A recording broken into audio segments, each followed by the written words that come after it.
താലി eternal wedding collections by Chungath jewellery.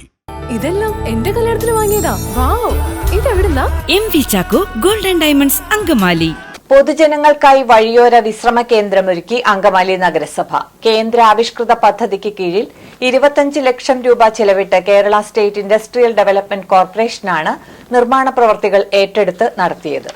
Angamaly നഗരസഭയ്ക്ക് കീഴിലുള്ള പ്രൈവറ്റ് ബസ് സ്റ്റാൻഡ് അങ്കണത്തിൽ നിർമ്മാണം പൂർത്തിയാക്കിയ വഴിയോര വിശ്രമ കേന്ദ്രം നഗരസഭാ ചെയർമാൻ മാത്യു തോമസ് ഉദ്ഘാടനം ചെയ്തു.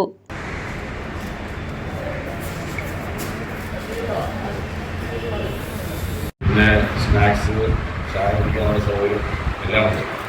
എല്ലാം കൂടി അടങ്ങിയ ഒരു വിശ്രമകേന്ദ്രം ഒരുക്കാൻ സ്ഥലം നമുക്ക് വാങ്ങി തുടങ്ങുക എന്നുള്ള എളുപ്പമല്ല. നമുക്ക് വിലയെ കൊണ്ട് അറിയാൻ നമ്മുടെ നടപടിക്രമങ്ങൾ ഒരുപാട് സമയം.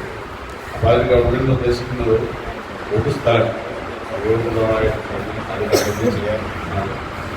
നമുക്കറിയാലോ, ഒരു സ്ഥലം കണ്ടെത്തി നമ്മളത് ചെയ്യാൻ തുടങ്ങുമ്പോഴേക്കും ഇത്രയും സൗകര്യമുള്ള ഈ സ്ഥാപനത്തിൽ ടോയ്ലറ്റ് മാത്രമേ ജനങ്ങൾ കാണുള്ളൂ.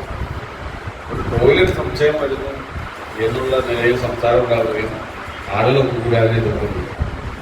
ശരിക്കും പറഞ്ഞാൽ നമുക്ക് എല്ലാ സൗകര്യമുണ്ട്. വിശ്രമിക്കുന്നതുകൊണ്ട് ചായ, സ്നാക്സിൻ്റെ ടോയ്ലറ്റ് ഉണ്ടായതിലൂടെ. അപ്പോൾ ഇതെല്ലാം ഉണ്ടെങ്കിൽ ഈ പ്രചരണം കിട്ടുക ടോയ്ലറ്റ് സംശയമാണ്. അത് ആളുകൾ പിന്നെ പറഞ്ഞിട്ട് കാര്യമില്ല. പണ്ടൊക്കെ നമ്മുടെ നാട്ടിൽ പൊതു കക്കൂസുകളൊക്കെ പണിതിട്ടുണ്ട്.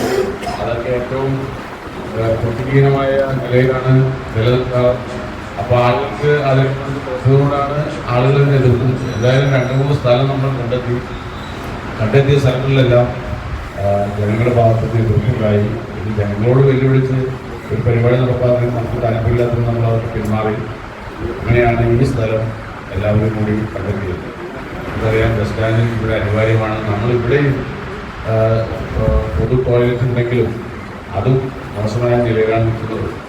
അത് പരിപാലിക്കാൻ നമ്മൾ ശ്രമിച്ചാലും നമുക്കറിയാം, അത് ഉപയോഗിക്കുന്ന നമ്മുടെ ആളുകൾ ആവശ്യം കഴിഞ്ഞ് കഴിയുമ്പോൾ അതിൻ്റെ പ്രാധാന്യം മറക്കുകയാണ്.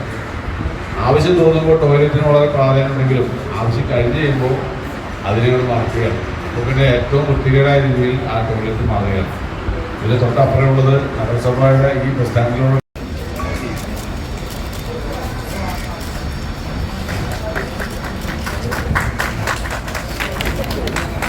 നാഷണൽ ഹൈവേയുടെയും റെയിൽവേ സ്റ്റേഷന്റെയും അരികിലായി പണികഴിപ്പിച്ച ഈ കേന്ദ്രത്തിൽ സ്ത്രീകൾക്കും പുരുഷന്മാർക്കും ഭിന്നശേഷിക്കാർക്കുമായുള്ള ശുചിമുറികളും വിശ്രമസ്ഥലവും കഫറ്റേരിയയും സജ്ജമാക്കിയിട്ടുണ്ട്.